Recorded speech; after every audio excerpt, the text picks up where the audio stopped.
Sahabat Corong, Diklat LSM GMBI tahap 2 gelombang pertama dengan para peserta dari berbagai distrik kota dan kabupaten dari Wilter Provinsi Jawa Barat dan DKI Jakarta yang diselenggarakan oleh Dewan Komite Penyelenggara Organisasi atau KPO digelar di Padepokan Al Fauzan pada Selasa 5 Juli 2022. Diklat transformasi LSM GMBI dengan para peserta ketua distrik dan sekretaris distrik, serta ketua Wilter dan sekretaris Wilter tahap 2 pada gelombang pertama dengan menghadirkan narasumber koordinator komite penyelenggara organisasi Ibu Ajijah Talita Dewi dan Dimas Shalendra Ranadireksa selaku senior konsultan isu sosial, toleransi, keberagaman, dan kemanusiaan pemberdayaan masyarakat, informatika, serta kebijakan publik. Materi-materi yang diberikan oleh para narasumber kepada seluruh peserta diklat untuk mindset yang lebih intelektual sebagai bentuk bela negara. Sahabat Corong News, kebetulan hari ini diklat yang diselenggarakan oleh Komite Penyelenggara Organisasi LSM GMBI yang dihadirkan oleh para peserta dari dua provinsi, yaitu Provinsi Wilter DKI dan Wilter Jawa Barat.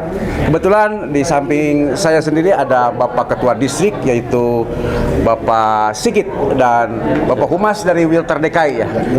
Bapak Sigit, bagaimana menurut Bapak sendiri materi yang telah disampaikan pada hari ini? Kebetulan tahap kedua gelombang pertama yang diadakan di Padepokan Al Fauzan ini terkait diklat yang diselenggarakan oleh Komite Penyelenggara Organisasi. Bagaimana menurut Bapak Sigit sendiri? Ya, terima kasih sebelumnya.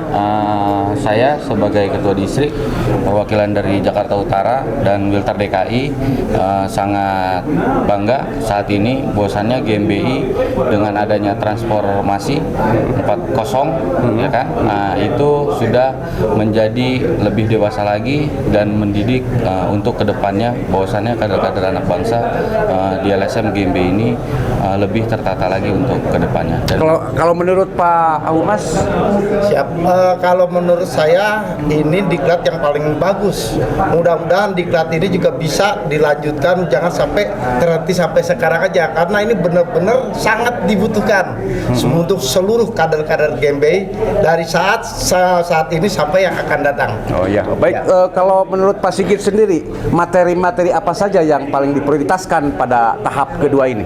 Materi-materi tahap kedua ini sangat mendidik bahwasannya bahwa untuk ke depan agar para pimpinan dan para ketua beserta jajaran agar lebih memahami lagi keilmuan-keilmuan yang diberikan di saat diklat pada saat ini. Jadi belum ada sebelumnya pemahaman-pemahaman sebelum ada diklat ya? Bagaimana menurut Pak Humas? Memang ini selama ini jadi pendidikan diklat yang diadakan ini benar-benar merubah pola pikir kita yang dari GMBI yang lalu dan bertransformasi untuk yang saat ini. Benar-benar luar biasa. Terima kasih Pak Humas. Siapa dengan Pak Humas? Denny Osmond. Pak Denny Osmond dari Humas Wilter DKI. Terima kasih Pak Sigit dari Distrik Jakarta Utara. Baik pemirsa Corong News, kita lanjutkan wawancara dengan Bapak Korlap Wilter Jawa Barat, yaitu Pak Yudi Tahyudin. Bagaimana menurut beliau? Kita tanyakan. Bagaimana menurut Pak Yudi materi-materi yang telah disampaikan oleh narasumber di diklat tahap 2 gelombang pertama ini menurut Pak Yudi? Alhamdulillah bahwa penyampaian materi dari dua narasumber ini sangat luar biasa, bahwa dasar-dasar kepemimpinan ini yang disampaikan kepada jajaran para pimpinan distrik di setiap kabupaten ini disampaikan dengan mudah untuk kita mengerti, kemudian ya mudah untuk dipahami, dan mudah-mudahan bahwa ini juga bisa kami implementasikan nanti di setiap distrik atau kabupaten. Menurut Pak Yudi sendiri, bagaimana kalau misalkan dari Wilter Jawa Barat dan DKI ini untuk tahap kedua ini, apakah sangat reaksinya seperti apa gitu, tanggapannya, atau misalkan materi yang diterimanya seperti apa? Sungguh sangat bagus, dari pertama kemarin tingkat pertama, kemudian hari ini adalah tahapan kedua. Tentunya materi-materi yang diberikan ini sangat berisi dan mudah untuk kita pahami juga bagaimana kita menjadi seorang pemimpin, dilatih untuk menjadi seorang pemimpin yang terpimpin. Nah, di mana segala sesuatu ini dimulai dari diri kita, bagaimana untuk mengerti tentang kedisiplinan, tanggung jawab, sehingga dalam proses transformasi ke depan bahwa kita juga akan dilakukan penyempurnaan tentang aturan-aturan yang ada di GMBI, sehingga ini akan semakin menguatkan keorganisasian kami dari dalam di setiap wilayah.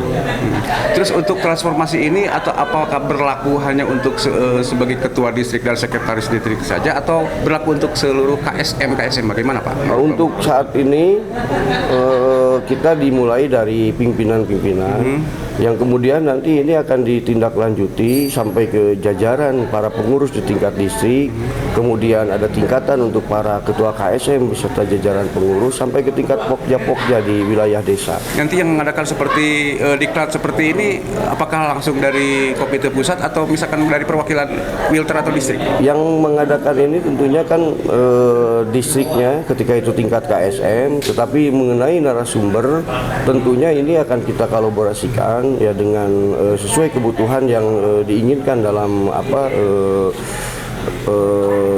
diklat ini.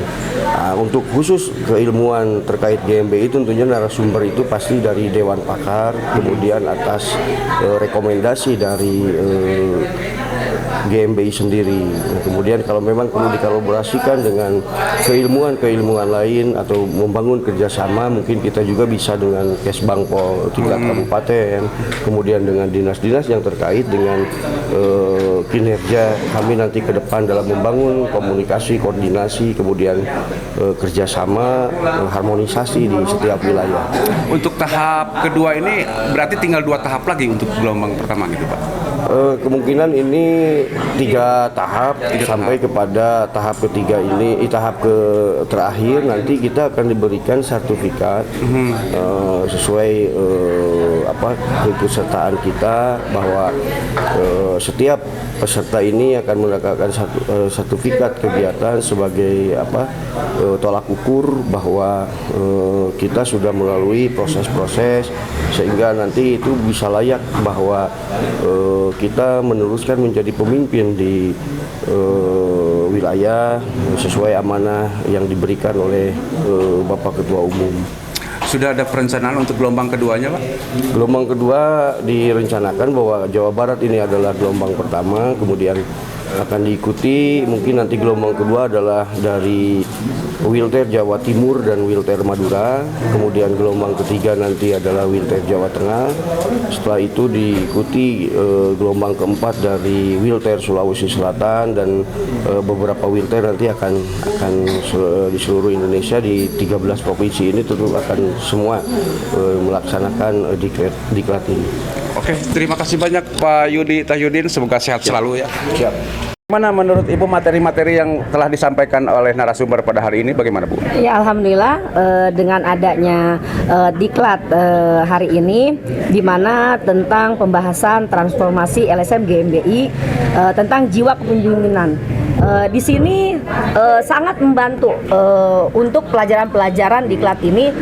Memang saya sebagai ketua distrik, sebagai pemimpin di wilayah saya, ini sangat-sangat benar-benar membantu kinerja saya sebagai pemimpin. Jadi ada perubahan seperti yang sebelumnya ya Bu ya? Ya alhamdulillah.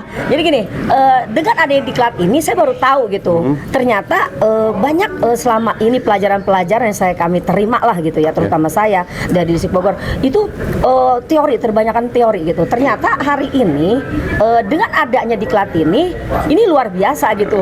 Jadi dengan hal yang sekecil ini ternyata besar hasilnya gitu untuk kami seperti itu. Kalau menurut Ibu Neng sendiri? Syukur alhamdulillah dengan diklat kepemimpinan yang diadakan di Padepokan Al Fauzan ini, khususnya saya sebagai Sekdis Kabupaten Bandung, sama seperti Ibu juga sangat-sangat membantu untuk meningkatkan era transformasi khususnya di LSM GMBI karena dari kemarin-kemarin mungkin belum mendapatkan hal-hal yang seperti ini, Pak. Hari ini sudah mendapatkan Ya, hari ini saya sudah mendapatkan khususnya gitu bagi saya dan ketua distrik pun alhamdulillah untuk kedepannya semoga LSM GMBI lebih maju jaya. Amin. Selalu. Hari ini hasil apa namanya kesan-kesannya seperti apa Bu menurut Ibu? Ya kalau kesan-kesannya Materi hari sih alhamdulillah ya. Jadi benar-benar ini dalam mengajarkan ini itu sangat beda gitu dengan yang dulu saya terima gitu. Dengan diberikan pelajaran yang memang tidak terlalu ini banget ya. Ini lebih humanis aja gitu.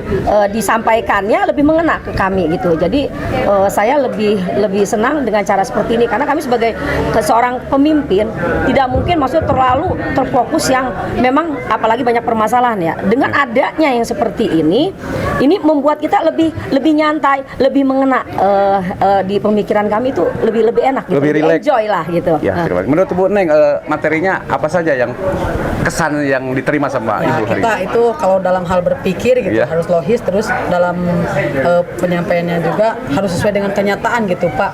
Jangan kita tergantung atau mendengar yang Pak itu Pak. Oh, gitu, ya. betul. Mungkin.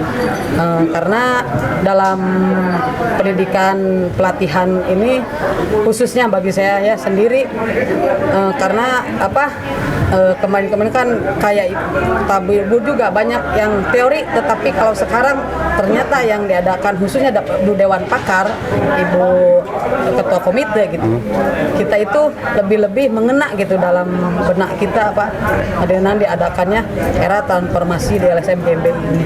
Wajah dunia Islam hari ini, kita tahu bahwa Islam adalah agama yang rahmatan lil alamin, agama yang merupakan rahmat bagi semesta alam. Islam adalah agama yang mengajarkan kasih sayang. Bismillahirrahmanirrahim, rahman dan rahim. Demikian liputan kabar terkini dari Padepokan Al Fauzan Bandung. Denny Kusuma, Corong News melaporkan.